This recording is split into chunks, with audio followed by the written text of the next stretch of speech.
Welcome to the Daily Bible for Kids podcast. The date is February the 20th. My name is Hunter, and we are reading through the Bible.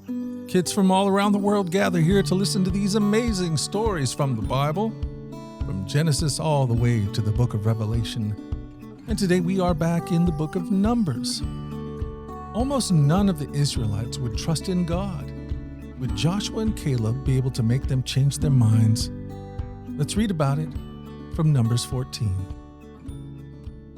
Then the whole community began weeping aloud, and they cried all night.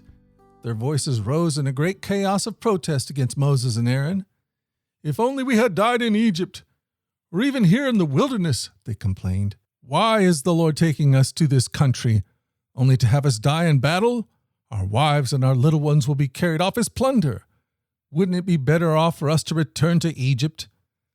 Then they plotted among themselves, "Let's choose a leader and go back to Egypt." Then Moses and Aaron fell face down on the ground before the whole community of Israel. Two of the men who had explored the land, Joshua son of Nun and Caleb son of Jephunneh, tore their clothing. They said to all the people of Israel, "The land we traveled and explored is a wonderful land, and if the Lord is pleased with us, he will bring us safely into the land and give it to us.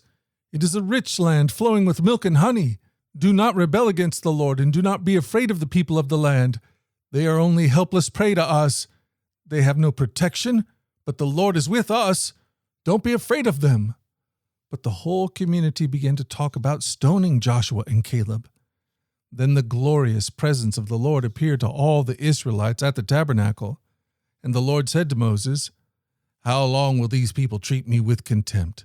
Will they never believe me, even after all the miraculous signs I have done among them? I will disown them and destroy them with a plague. Then I will make you into a nation mightier and greater than they are." But Moses objected. "What will the Egyptians think when they hear about it?" he asked the Lord. "They know full well the power you displayed in rescuing your people from Egypt. But if you destroy them, the Egyptians will send a report to the inhabitants of this land. They know, Lord, that you have appeared to your people face to face, and that your pillar of cloud hovers over them.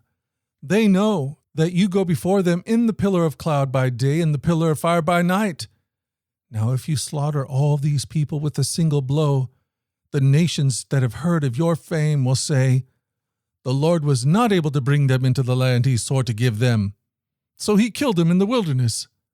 Please, Lord, prove that your power is as great as you claimed. For you said, 'The Lord is slow to anger and filled with unfailing love, forgiving every kind of sin and rebellion. But he does not excuse the guilty. He lays the sins of the parents upon their children. The entire family is affected, even children in the third and fourth generations, in keeping with your magnificent, unfailing love. Please pardon the sins of this people, just as you have forgiven them ever since they left Egypt.' Then the Lord said, 'I will pardon them as you have requested.